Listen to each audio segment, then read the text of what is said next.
النهاردة هنتكلم عن الحلقة التانية من بلاك ميرور، بيتي نوير. هي ببساطة بنت اسمها ماريا، وكانت شغالة في مصنع شوكولاتة. يتصادف الحظ السيء بتاعها إنها تتقابل مع واحدة في شغلها اسمها فيريتي، ومن هنا يبدأ الخازوق الكبير. يلا نخش في الحلقة ونخش في الأحداث ونحللها. باختصار بقى شديد، هي قابلت البنت دي بالظبط وهي عارفة ان هي كانت زميلتها في المدرسة اللي اسمها فيرتي، اللي هي لابسة البينك. وخلوا بالكم كمان ان هي لابسة السلسلة، فيرتي لابسة سلسلة. خلوا بالكم السلسلة دي عشان هنروح لها بعدين. فهي كانت متوترة وخايفة. هي جات لها في الشغل كواحدة عمالة تتذوق نوع الشوكولاتة. هي كانت فاكرة ان هي بس جاية تتذوق نوع الشوكولاتة، لكن هي في الحقيقة كانت رايحة لأبعد من ذلك. هي كانت لما قابلتها في الحمام بعد كده قالت لها ان هي رايحة تتقدم للشغل بتاعها، لانها مش لاقية شغلانة او شيء ما ذلك او شيء شبه ذلك يعني. فبس بعد لما هي اتقدمت وهي راحت بقى للبوي فريند بتاعها تشرح له الموقف وازاي ومش عارف ايه، وخايفه ومتوتره. وقعدت برضو تحكي ان هي صاحبتها في المدرسه وان هي ما قابلتهاش كتير، وهي نفسها ماريا كانت مستغربه وفيريتي ليه مهتمه ان هي تشتغل معاهم. المهم فيريتي بعد كده راحت اشتغلت ونجحت في الانترفيو وتقدمت للشغل وتمام وكل حاجه تمام وماشيه تمام. وفي اول انكاونتر في الشغل ماريا بتطلب من فيريتي تبعت ايميل. الايميل ده يفترض ان فيريتي يعني مثلا تبعت لها المكونات وهي تعمل المكونات بالظبط، وهي بعتت لها كل حاجه. تفاجأ ان لما جالهم زاير وراحوا مثلا عملوا المكونات دي، يتفاجئوا ان دي مش ان ماريا نفسها اتفاجئت ان المكونات دي مش هي اللي طلبتها من فيرتي. قالت لها لا انا ما طلبتش منك تعملي كده. راحت فيرتي قالت لها لا انت بعتي لي ايميل.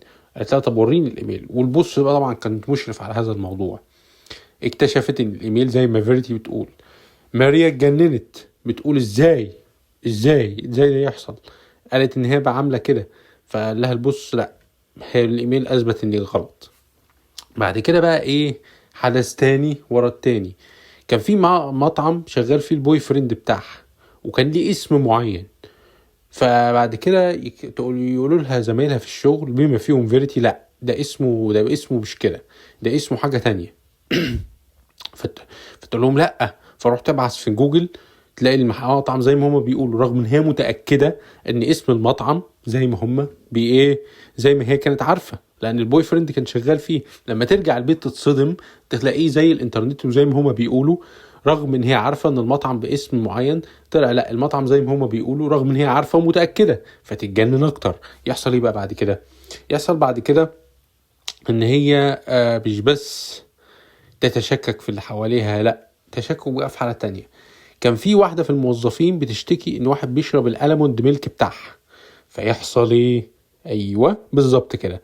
فبالظبط نروح بقى للأحداث ونلاقي ان هي فيريتي بتروح لها في الشغل وتروح قدام ماريا وكانت بتتخانق معاها وتروح تشرب اللبن قدامها. خلاص. وماريا طبعا تسكت على الموقف ده وترجع فيريتي لمكانها. بعد كده اللي هي ماريا تقول ان فيريتي هي اللي شربت اللبن. ففيريتي تقول لها انت ليه عليا ومش عليا ومش عارف ايه. فالبوس يقول خلاص هنراجع الكلمات. يكتشف ان ماريا في الكاميرات ان ماريا اللي شربت اللبن. ماريا تتجنن اكتر. خلاص. ماريا في قبل الاحداث دي كمان اكتشفت ان واحدة من زميلاتها اللي هي في المدرسة انتحرت وكانت على اتصال بفيريتي. لا، ومن احد اسباب الانتحار ان هي كان برضو بيحصل معها نفس الكلام. الاحداث عمالة تتغير رغم ان هي متأكدة منها. تخليك تشكك منها. فراحت ضربت فيريتي في الشغل، حاولت تتعدى عليها، فماريا اتطردت في الاخر. ماريا بعد كده حاولت تعرف السبب. هي اتطردت من شغلها والاحداث بتتغير رغم ان هي متأكدة منها. وهنا بقى يا صديقي يعني الخازوق كبير لما هي تروح وتتبع فيريتي وتشوف بقى. هي شكت في حاجة أثناء وهي بتتخانق. هي شكت في قلادة كده، فيريتي كانت ماسكاها، و و والقلادة، وان القلادة دي هي اللي ممكن تكون السبب ورا كل ده. تعالوا اوريكي شكل القلادة، تعالوا اوريكم شكل القلادة بالظبط. هو ده رسم تقريبي بالظبط لشكل القلادة بالظبط، يعني مش قوي بس هو بالظبط.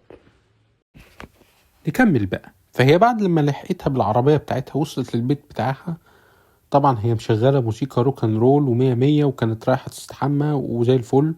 دخلت وتسللت للبيت بتاعها، الصوت طبعا كان عالي فما عرفتش، ولقيتها طبعا ساكنة في فيلا وقصر مش فيلا يعني بيت كبير بقى، تحس كده حاجة ما بيسكنهاش غير الأغنياء. احنا نفسنا استغربنا، طب ازاي واحدة لسه متقدمة لشغلانة تسكن في حاجة زي دي؟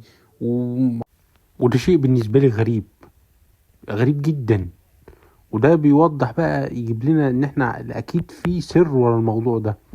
وبالفعل هي تتسلل تحت السرير، فيريتي تكتشفها تحت السرير وقالت لها تطلع بره فوق.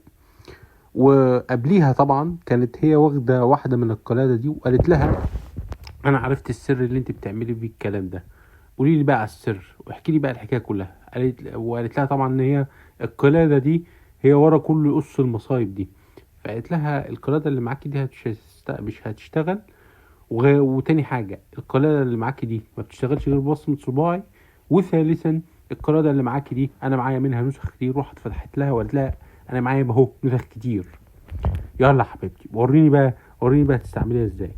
فقالت لها طب ايه حكاية القلادة دي يا ستي؟ انا بغير بيها العوالم.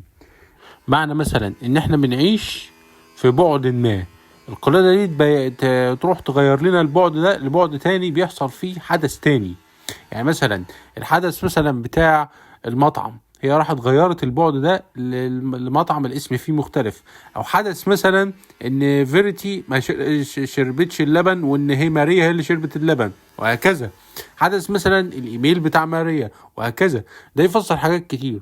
فسر لها بعد كده حكايه الامبرس اوف يونيفرس، الصوره اللي هي لقيتها اول لما اتسرقت لبيت فيريتي. قالت لها انا عشت في كذا عوالم وكذا حاجه، وشقت كل حاجه حلوه وكل حاجه وحشه. وهي ده طبعا الحلو، ان هي بقت الامبرس اوف يونيفرس، يعني بتعرف باستخدام التكنولوجيا دي تغير العالم اللي هي فيه وبعالم بأبعاد تانية.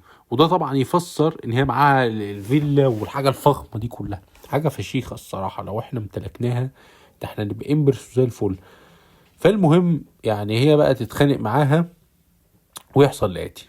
تقعد كل بقى شويه فيريتي تضغط على القلاده دي، فتخليها تتكلم صيني او تخليها تلبس لون هي مش لابساه، وتقعد تجننها اكتر. هي دي ده غالبا لما كانت بتشرح لها.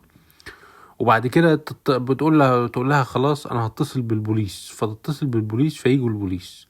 فتروح فجأة ماريا تاخد المسدس من البوليس وتروح ضربة بيه فيريتي تقع على الارض. ولما تقع على الارض تجيلها الفرصة تروح ماسكة القلادة دي وتغير الاحداث. والحدث ان هي قالت ان دي works for me. راح ضغط عليها بصباع فيريتي اللي هو ما بيشتغلش غير بيه، القلادة ما بتشتغلش غير بيه، وغيرت بقى المفعولات ان القلادة دي works for me.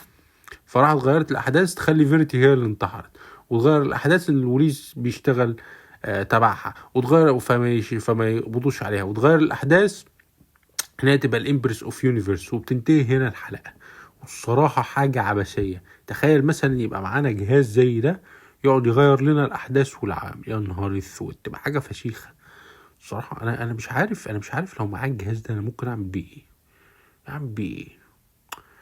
فكروا كده معايا، او لو حد فيكم معاك الجهاز ده يعمل بيه ايه. انا اعمل بيه حاجات فشيخة.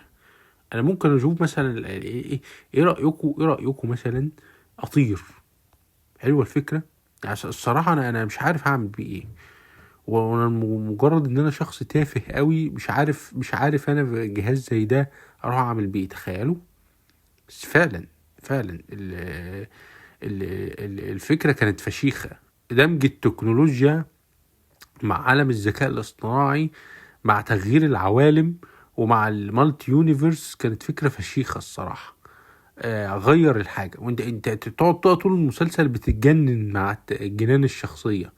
على فكرة الحلقة دي من الحلقات اللي اتكتبت ببراعة شديدة، ببراعة شديدة وتناسق مع الأحداث، وحكاية اختيار الشوكولاتة ده كان شيء موفق جدا.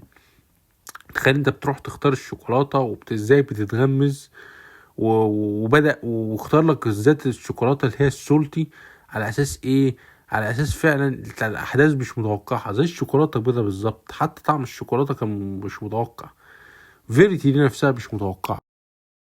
الحاجة بقى الفشيخة تضحك ان فيريتي عملت كل الكلام ده عشان تأذيها، عشان البت اللي اسمها ماريا فتنت عليها وقالت ان في علاقة بينها وبين الأستاذ بتاعها. بس كده، شكرا. انا عايز اعرف رأيكم لو انتوا معاكم القلادة دي تعملوا ايه؟ انا عن نفسي لو انا معايا القلادة دي اتخيل نفسي مالك كل شركات التواصل الاجتماعي عشان اريح دماغي وما اشتغلش. هي دي الفكرة كلها. الذكاء الاصطناعي لمن يمتلكه ويعرف يتحكم بيه ممكن يعرف يملك العالم، يبقى الامبرس. لو في حد مشترك او حد عايز يعلق يوريني الهبدة بتاعته، ايه نوع الهبدة، وبصراحة لو هو يمتلك حاجة زي دي يهبط براحته بقى، ان شاء الله يهبط في الكون كله. يلا سلام. نسيت اقول لكم ما تنسوش تعملوا لايك وشير وسبسكرايب، ده لو اصلا شفتم الفيديو او لو قررتوا تعملوا، ما قررتوش خلاص مع السلامة، غرف ده.